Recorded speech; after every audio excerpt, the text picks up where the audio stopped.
Hi, welcome back to my fourth vlog.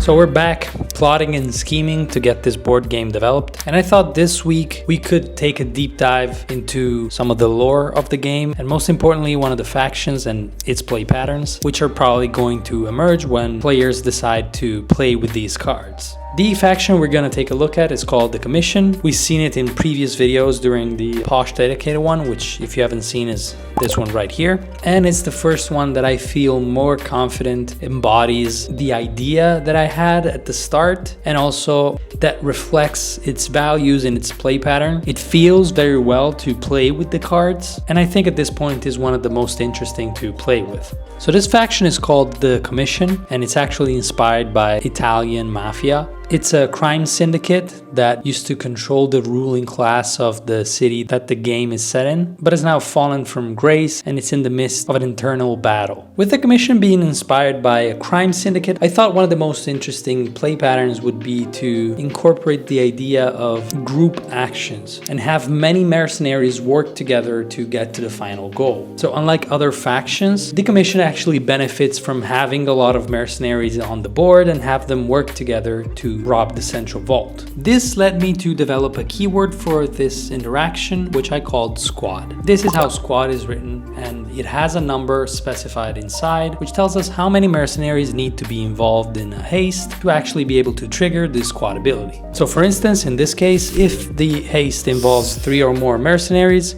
you draw a card. This of course gives you a lot of incentive to play with a lot of mercenaries and try to fill up your board as fast as possible to trigger extra effects and perks from your cards. This also entails that normally commissioned mercenaries have lower stats by themselves, since the main incentive is actually to play a bunch before you actually try and rob the central vault. To further reinforce the idea, another common keyword amongst the commissioned mercenaries is called Fugitive.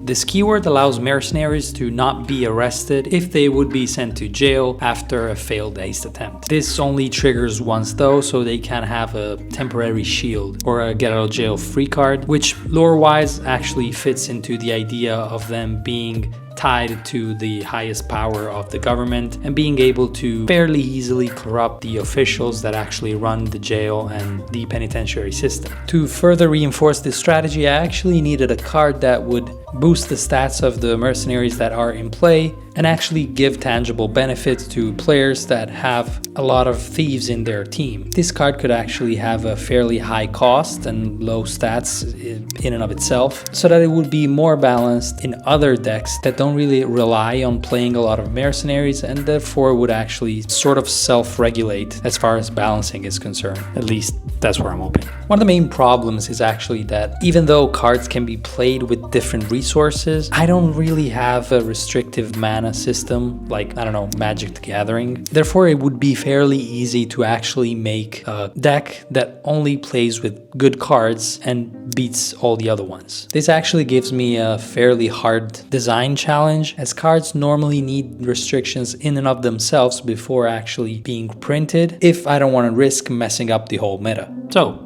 why don't we work on this card, shall we?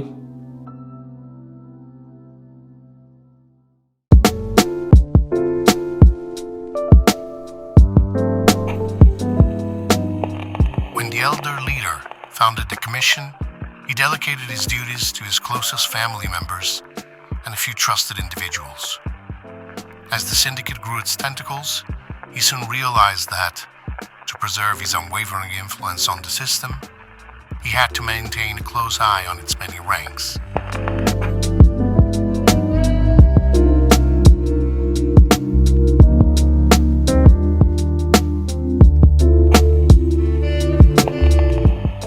Improvised ringleaders were quickly unraveling the stratified chain of commands and information structure he had spent his entire life designing. If he wanted to secure his position as the sole leader of the syndicate, he needed eyes. He needed feet on the ground.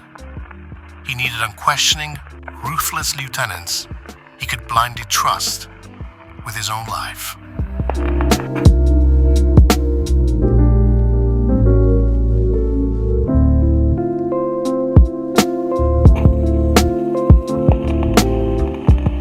No one yet knows how the Commission's lieutenants are chosen for their role. However, in a matter of weeks, their presence established the new way forward for the Syndicate.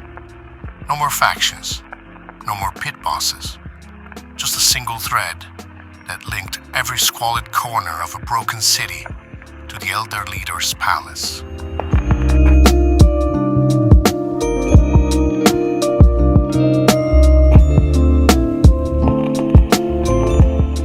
Despite the many opportunities after the leader's death, none of the lieutenants has ever betrayed the Commission. The unwavering faith is still the cornerstone of its power, as many of its members now see the dwindling empire as their only chance to seize the leader's throne.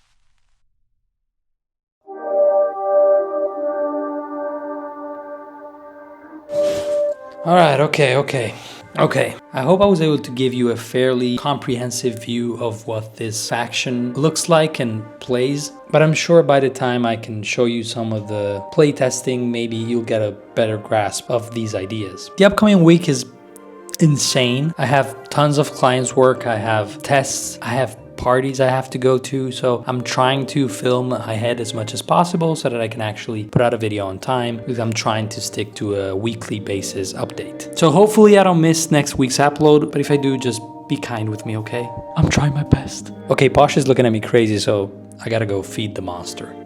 Look at this dude. What are you doing? Look at this guy. Okay, thank you for tuning in. I'll see you next week. Dude, that was perfect.